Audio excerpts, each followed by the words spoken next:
वबरकातुहू। Today is the lecture 7 of class 12। तो integrals का part हम सीख रहे थे। तो लेक्चर 6 में हमने जो है बेसिक जितने भी इंटीग्रल्स के फार्मूले हैं वो लिखे थे, और मुझे उम्मीद है कि सब बच्चों ने जो है उसको तैयार किया होगा।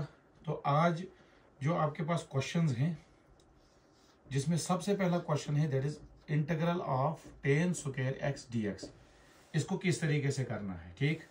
तो आपको जो है देखिए, चूंकि ट्रिगोनोमेट्रिक फंक्शंस आ रहे हैं, तो ट्रिगोनोमेट्रिक फंक्शंस में जो है सबसे इंपॉर्टेंट चीज है कि ट्रिगोनोमेट्री के सारे फार्मूले जो है हमें वो जबानी याद होने चाहिए। तो इसको किस तरीके से सॉल्व करेंगे, देखिए सॉल्यूशन। वी नो दैट, हम जानते हैं 1 प्लस tan स्क्वायर x जो है वो किसके बराबर होता है, sec स्क्वायर x के बराबर। यानी जब भी हम ट्रिगोनोमेट्रिक फंक्शंस को लिखते हैं तो हम इन टर्म्स ऑफ थीटा में लिखते थे क्लास 10th में और 11th में। तो यहाँ पे आ गया 1 plus tan square theta. Usually हमें उस चीज की आदत होती है, क्योंकि यहाँ पे वेरिएबल x को यूज किया गया है। 1 plus tan square x is equal to sec square x। आपके पास tan स्क्वायर x दिया गया है, तो ये होता है sec स्क्वायर x माइनस 1 के बराबर। तो जब हम इसको इंटीग्रल्स में अप्लाई करेंगे तो ये बनेगा sec स्क्वायर x माइनस 1, और बाहर जो है आपका dx है। ब्रैकेट को हटाएंगे तो पहला जो फंक्शन आपका इंटीग्रल का बनेगा that is sec square x dx minus 1 into dx जो है वो dx हो गया। तो हम जानते हैं integral of tan square x जो है वो किसके बराबर होता है, tan ऑफ x के बराबर होता है, माइनस इंटीग्रल ऑफ dx जो है वो किसके बराबर आता है, x के बराबर, प्लस c जो है ये इसका आंसर है। चलिए जी, आपका सेकंड पार्ट। तो मुझे उम्मीद है कि जो ये वाला क्वेश्चन है ये बिल्कुल इजी वे है। देखिए, जो भी क्वेश्चन आपको इंटीग्रल्स में करना है तो आपको ये दो चीजें याद रखनी है कि इंटीग्रल्स के जितने भी बेसिक फार्मूले वो आपको क्लियर होने चाहिए, और साथ साथ में जितना भी ट्रिगोनोमेट्रिक फंक्शंस के रिलेटेड जो भी फार्मूला है वो आपको याद होना चाहिए। तो आपको इजी वे से जो है वो क्वेश्चन निकल आएंगे। देखिए, आपके पास सेकंड पार्ट है that is cot square x dx। तो हम जानते हैं, वी नो दैट, जब भी cot स्क्वायर पे नजर पड़ी तो 1 plus cot square x is equal to cosec square x। तो cot स्क्वायर x जो है वो किसके बराबर आएगा, this is cosec square x minus 1।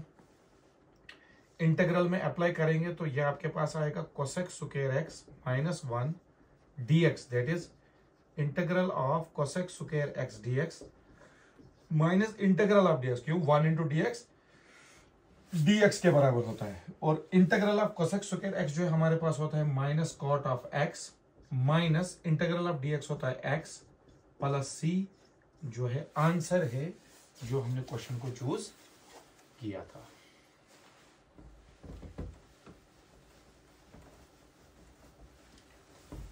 अब आप आइए थर्ड क्वेश्चन पे।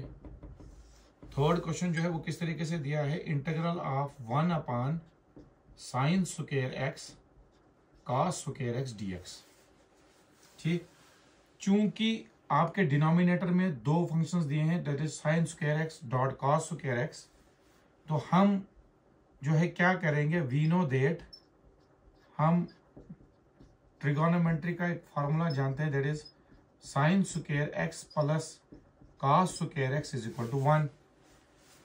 चूंकि न्यूमिनेटर आपका 1 है तो हम इसको लिख सकते हैं sign square x plus cos square x dx। तो अब आप बोलेंगे कि भाई हमने इसको इसी को क्यों चूज किया। देखिए, आपके पास जो डिनोमिनेटर है, डिनोमिनेटर में आपके पास दो ट्रिगोनोमेट्रिक फंक्शन है, one is sine square x and cos square x, और दोनों के बीच में जो है अर्थमेटिक ऑपरेशन मल्टीप्लीकेशन का है। तो जब आप डिवीजन के ऊपर जाएंगे यानी न्यूमिनेटर में जाएंगे, न्यूमिनेटर में आपके पास दो पार्ट है अलग अलग। चूंकि हमारे पास 1 था तो हमने चूज किया इसको sign square x plus cos square x, इसके अलावा हमारे पास और कोई दूसरा ऑप्शन नहीं था।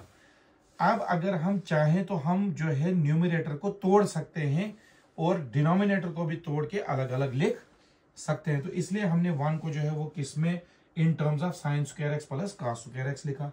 तो आपके पास सबसे पहला पार्ट है that is sine square x upon, यह बनेगा sign square x dot cos square x, और आपके पास dx आएगा, plus integral this is cos square x upon, नीचे आपके पास डिनोमिनेटर में this is sine square x dot cos square x, और dx आएगा। यानी हमने न्यूमिनेटर और डिनोमिनेटर पार्ट को दोनों जगह जो है वो अलग अलग किया।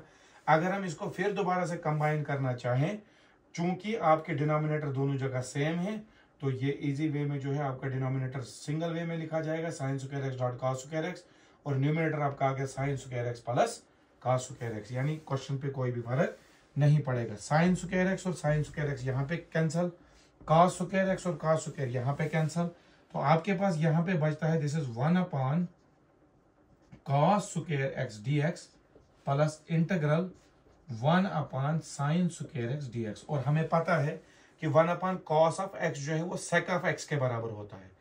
चूंकि यहाँ पे 1 अपॉन कॉस स्क्वायर एक्स है, तो ये बनेगा आपके पास integral of sec square x d x plus 1 upon sine जो है वो कोसेक के बराबर होता है। क्योंकि यहाँ पे 1 अपॉन साइन स्क्वायर एक्स है, तो ये बनेगा आपके पास cosec square x d x. तो integral of sine square x जो है वो किसके बराबर होती है? Integral of sec square x जो है वो होता है टेन ऑफ एक्स के बराबर, plus integral cosec square x जो है वो बराबर होता है माइनस कॉट ऑफ एक्स के बराबर प्लस सी। तो आपके पास जो आंसर है that is tan of x minus cot of x plus c जो है ये आपका इस इंटीग्रल का आंसर बनेगा। देखिए आपका जो क्वेश्चन था वो किस फॉर्म में था? This is integral of 1 upon sine square x dot cos square x. तो डिनोमिनेटर में आपके पास दो ट्रिगोनोमेट्रिक फंक्शंस थे और वो उनके बीच में अर्थमेटिक ऑपरेशन मल्टीप्लिकेशन का था। तो हमने चाहा कि हम जो है न्यूमिनेटर को जो है इस ट्रिगोनोमेट्रिक वैल्यू के साथ लिखें कि आपका जो न्यूमिनेटर और डिनोमिनेटर है वो अलग अलग हो जाए। तो न्यूमिनेटर आपका आ गया sine square x plus cos square x, dx function पे कोई फर्क नहीं पड़ेगा। फिर हमने न्यूमिनेटर और डिनोमिनेटर पार्ट को अलग अलग कर दिया, sign square x upon sine square x cos square x. इसमें साइन स्क्वायर एक्स और साइन स्क्वायर एक्स कैंसिल हुआ, कॉस स्क्वायर एक्स और कॉस स्क्वायर एक्स कैंसिल हुआ। क्योंकि 1 अपॉन कॉस स्क्वायर एक्स जो है वो किसके बराबर होता है? सेक स्क्वायर एक्स के बराबर। 1 अपॉन साइन स्क्वायर एक्स जो है वो कोसेक स्क्वायर एक्स के बराबर होता है। तो integral of sec square x जो है वो होता है टेन ऑफ एक्स के बराबर, और integral of cosec square x dx जो है वो होता है माइनस कॉट ऑफ एक्स के बराबर। और सी जो है वो रिप्रेजेंट करता है किसको? कांस्टेंट को। और इस तरीके से हम इन क्वेश्चंस को सॉल्व कर सकते हैं। आप देखिए आपके पास क्वेश्चन नंबर 4 है। This is integral of cos of 2x that is dx और sign square x dot cos square x। देखिए बिल्कुल सिंपल है। आपका जो न्यूमिनेटर है ना, न्यूमिनेटर वी नो दैट जो कॉस ऑफ 2x है ये बराबर होता है cos square x minus sine square x। ये आपके पास ट्रिगोनोमेट्री का एक अलग फॉर्मूला है। This is cos of 2x, this is cos square x minus sine square x. तो हम इसको लिख सकते हैं कॉस ऑफ 2x की जगह this is cos square x minus sine square x whole upon sine square x dot cos square x और dx। ठीक, चूंकि आपके पास जो denominator that is sine square x dot cos square x, तो हम इसको इस तरीके से लिख सकते हैं cos square x upon sine square x cos square x, और हम dx को यहीं पे अलग कर देंगे। तो दूसरा फंक्शन आपके पास क्या आएगा? This is sine square x upon sine square x dot cos square x dx। देखिए this is cos square x cancel हो गया, साइन स्क्वायर एक्स कैंसिल हो गया। तो आपके पास बचता है dx upon sine square x minus integral dx upon cos square x. देखिए integral of dx of upon sine square x है आपके पास 1 अपॉन साइन स्क्वायर एक्स। तो 1 अपॉन साइन स्क्वायर एक्स को लिखा जा सकता है कोसेक स्क्वायर एक्स dx। क्यों? क्योंकि 1 अपॉन साइन ऑफ एक्स जो है वो कोसेक ऑफ एक्स के बराबर होता है। तो इसका मतलब 1 अपॉन साइन स्क्वायर एक्स जो है वो कोसेक स्क्वायर एक्स के बराबर आएगा, माइनस इंटीग्रल आपके पास 1 अपॉन कॉस ऑफ एक्स जो है वो सेक एक्स के बराबर होता है। तो 1 अपॉन कॉस स्क्वायर एक्स को जो है हम सेक स्क्वायर एक्स लिख सकते हैं। तो integral of cosec square x जो है वो किसके बराबर होता है? Minus cot of x minus integral of sec square x जो है वो किसके बराबर होता है?